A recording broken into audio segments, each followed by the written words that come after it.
તો આજે આપણે બનાવીશું માંડવી પાક અથવા તો સિંગ પાક, જેને ઘણા લોકો મૂંગફલી કતરી તરીકે પણ ઓળખે છે। તો તેના માટે અહીં આપણે 2 વાટકી સિંગદાણા, 1 વાટકી ખાંડ અને અડધી વાટકી પાણીની જરૂર પડશે।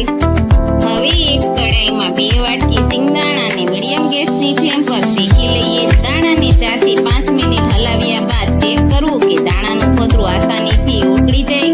તે ચેક કરી ગેસની ફ્લેમ બંધ કરી દાણાને કોટનના કપડામાં ઠરવા માટે મૂકી થોડા ઠરે પછી તરત તેના ફોતરા છૂટા પાડી દેવા। પછી તેને તળવાના ચારાથી છાળીને ફોતરા દૂર કરી દેવા। ત્યારબાદ દાણાને મિક્સર ગ્રાઇન્ડરમાં નાખી પલ્સ મોડ પર 2 થી 3 વાર ચાલુ બંધ કરી દરદરું પીસી લેવું। અહીં આ પાવડર તમારે ચાળીને લેવો હોય તો ચાળવો, અહીં મેં કણીદાર બનાવવા માટે ચાળેલો નથી।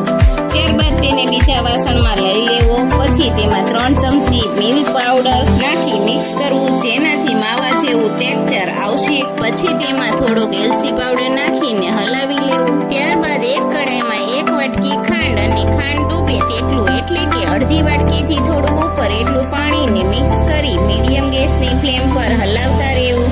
પછી 4 થી 5 મિનિટ હલાવ્યા બાદ 1 વાટકી પર ચેક કરી લઈએ। આવી રીતે એક તારની ચાસણી થવા માંડે પછી તેમાં સિંગનો ભૂકો નાખીને હલાવીને મિક્સ કરીને પછી તેમાં 1 ચમચી ઘી નાખીને હલાવવું।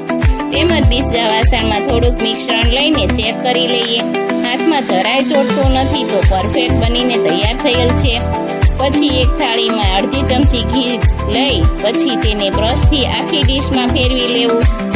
ત્યારબાદ તેમાં બધું મિશ્રણ નાખીને આખી થાળીમાં પાથરી દેવું। 1 વાટકીના તળિયે ઘી લગાવીને તેને પ્રેસ કરતા જઈ આખી થાળીમાં ફેરવી દેવું। ત્યારબાદ તેમાં પહેલા આડા અને પછી ત્રાંસા એમ કાપા પાડી દેવા।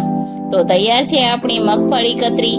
હવે તેને અડધા કલાક માટે સેટ થવા માટે મૂકી દઈએ। ત્યારબાદ સર્વ કરવા માટે રેડી છે આપણી મગફળી કતરી।